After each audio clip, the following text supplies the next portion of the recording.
এখন পর্যন্ত আপনাদের মতো ভক্তদের চরণ ধুলি হন। কারণ এখানে সর্বিন্দু এবং তাদের পরিবার স্বজন সহ যারা আয়োজন করেছেন তারা একটাই উদ্দেশ্য, আজকে তাদের যারা আত্মীয় স্বজন ভগবত ধাম প্রাপ্তি হয়েছেন তাদের আত্মার সদ্গতি কামনা। একটা কথা চিন্তা করেন, এই পৃথিবীতে শাস্ত্রকার বারবার উল্লেখ করেছেন বিভিন্ন গ্রন্থে, মাতা গুরু পিতা গুরু গুরু জ্যেষ্ঠ ভাই, তাহার চেয়ে অধিক গুরু বুঝিলে সে পায়। অর্থাৎ এই জগতে সবচেয়ে শাস্ত্রকার বলছেন এই জগতে সবচেয়ে 1 নম্বর গুরু হলো তোমার মাতা গুরু। ভগবান বলছেন যে আমি তো তোমার 5 নম্বর গুরু, আমি তো তোমার 1 নম্বর না।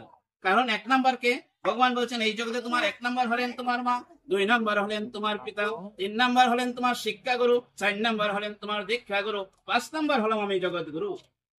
ভগবান বলছেন আমার স্থান 5 নম্বর, এটা 1 নম্বর না। 1 নম্বর সিরিয়াল হলো তোমার মা, 2 নম্বর সিরিয়াল হলো তোমার বাবা, 3 নম্বর সিরিয়াল হলো তোমার শিক্ষাগুরু, যিনি তোমাকে হাই স্কুলে প্রাথমিক স্কুলে যিনি তোমাকে ধর্মশাস্ত্র শিখিয়েছেন। আগে আগে আপনারা জানেন যে টুল প্লাজা ছিল, টুল আমাদের সংস্কৃত টুল ছিল। সকালে আমাদেরকে মন্দিরে, এখন যে বিভিন্ন জায়গাতে মন্দির আছে, কিন্তু সকালে আমাদের ধর্মগ্রন্থ আলোচনা করা হয়। আবার স্কুলে গেলে আমাদের শিক্ষক যারা রয়েছেন তারা আমাদেরকে বর্ণ শেখান। তাহলে ভগবান বলছেন যে 1 নম্বরে তোমার মাতা গুরু, 2 নম্বর হলেন তোমার পিতা গুরু, 3 নম্বর হলেন শিক্ষা গুরু, 4 নম্বর হলেন দীক্ষা গুরু, যিনি তোমাকে পথ দেখিয়ে দেন, যিনি তোমাকে পথ প্রদর্শক, যিনি তোমাকে ভগবানের চরণে যাওয়ার জন্য রাস্তা দেখিয়ে দেন, সেই সদ্গুরু হলেন 4 নম্বর। আর আমি এই বিশ্ব ব্রহ্মাণ্ড সৃষ্টি করেছি, মনে রাখবে আমি হলাম 5 নম্বর, আমি হলাম সর্বশেষে। তাহলে দেখেন আজকে যে আয়োজন, ওনার মা বাবার স্মরণে আজকের আয়োজন, আজকে তার পরিবারবর্গ, আজকে আমার মেসো শচীন্দ্র সেন মহোদয় কত ভাগ্যবান যে আজকে ওনার এমন পুত্রদয় রেখে গেছেন, ওনার এমন পুত্রবধূগণ, এমন নাতি নাতনি রেখে গেছেন, আত্মীয় স্বজন রেখে গেছেন, যে ওনার আজকে সদ্গতি কামনায় তার পরিবারবর্গ, তার আত্মীয় স্বজনের পরিবারবর্গের উদ্যোগে আজকে এই মহতি বৈষ্ণব সেবা অনুষ্ঠানের আয়োজন করেছেন। আর আপনাদের মতো শুদ্ধ ভক্তদের নিমন্ত্রণ করে এনেছেন আজকের এই বৈষ্ণব সেবা অনুষ্ঠানে। তাহলে দেখেন তো কেমন পুত্র হলে আজকে এইরকম একটি অনুষ্ঠানের আয়োজন করে, কেমন আত্মীয় স্বজন হলে আমি মারা যাওয়ার পরে এইরকম একটি অনুষ্ঠানের আয়োজন করবে। আমাদেরকে ছেলে সন্তান নাতি নাতনি যারা রয়েছে, আমাদের সকলকে সে থেকে শিক্ষা গ্রহণ করতে হবে। আমাদের আজকে যারা ছেলে মেয়ে যারা ইউনিভার্সিটিতে পড়ে, হাই স্কুলে পড়ে, প্রাথমিক বিদ্যালয়ে পড়ে, আমরা শুধু সংসার নিয়ে ব্যস্ত থাকলে হবে না। আমরা যদি সারাদিন শুধু সংসার আর সংসার বলি, আমাদের ছেলে মেয়ে যারা রয়েছে, আত্মীয় স্বজন যারা রয়েছে, আমাদের ধর্মীয় অনুষ্ঠানে আসতে হবে। তাহলে তারা শিখবে যে অমুকের ছেলে অমুকের মেয়ে বাবা মা মারা যাওয়ার পর আজকে এরকম সুন্দর একটি বৈষ্ণব সেবা অনুষ্ঠানের আয়োজন করেছে। এটা করতে হয়, এটাই আমাদের শাস্ত্রগত নির্দেশনা। মা বাবার কল্যাণে এগুলা করতে হয়। তাহলে এগুলা কোথা থেকে শিখবে? যদি আমরা আমাদের ছেলে মেয়েদেরকে নিয়ে আমরা যদি একটু সংসারের সময় নষ্ট করে আমরা যদি একটু এরকম ধর্মীয় অনুষ্ঠানে না যাই, তাহলে তো তারা শিখবে না। মা বাবা যে কেমন জিনিস তারা জানবে না। দেখেন শাস্ত্রকার বিভিন্ন জায়গায় বলেছেন, এই জগতে তোমার মা হলেন একটি ঘরের পিলার, মা হলেন একটি ঘরের পিলার, বাবা হলেন ঘরের চাঁদ। আমরা যখন বিল্ডিং বানাই, যখন যে কোনো একটি ঘর বানাই, চিন্তা করে আমরা ফাউন্ডেশন দিই আগে। ফাউন্ডেশন যদি না দেই, সেটা বাঁশের হোক আর বিল্ডিং হোক, আমরা যদি ফাউন্ডেশন ভালো না দেই তাহলে সেটা জোর মানে পড়তে পারে। সেই ফাউন্ডেশনটা হলেন, সেই পিলারটা হলো আমাদের পরিবারের যার যার মা।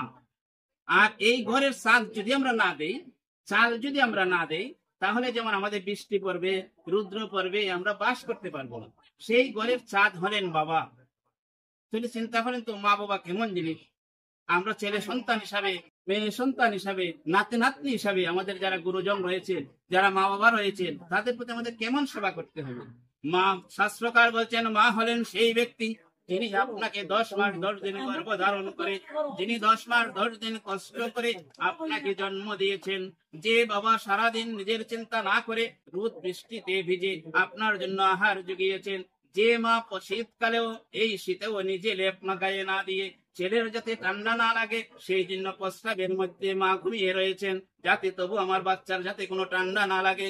যে বাবা সারাদিন খেতে খামারে কাজ করেছেন, যে বাবা সারাদিন সংসারে কাজ করেছেন, কাজ করেও নিজের খাবারের জন্য চিন্তা করেননি, চিন্তা করেছেন ছেলে মেয়ের জন্য, আমার ছেলে মেয়ে যাতে ভালো থাকে। তাহলে শুধু সজ্জন ভক্তমন্ডলী, মা হলেন সেই ব্যক্তি, যে ব্যক্তি যদি আপনি কোনো জায়গায় ধর্মীয় অনুষ্ঠানে যান, যদি কোনো জায়গায় স্কুলে যান, ব্যবসায়িক কাজে যান, যে লোকটি সারা রাত হলেও দরজা চাপিয়ে বারান্দায় হাঁটাহুটি করে উঠানের মধ্যে হাঁটে আর শুধু রাস্তা পানে চেয়ে থাকে আমার ছেলে আসলো না, আমার মেয়ে আসলো না, সেই প্রাণীটি হলো মা। আর যে লোকটি রাত হয়ে গেলে আপনাকে টর্চ লাইট নিয়ে রাস্তায় ঘুরে বেড়ায় আর জিজ্ঞাসা করে যে আমার ছেলেকে কি তোমরা দেখেছো, আমার মেয়েকে কি কি দেখেছো, সে তো এত রাত হয়ে গেছে এখনো তো আসে নাই, সেই প্রাণীটি হলো বাবা।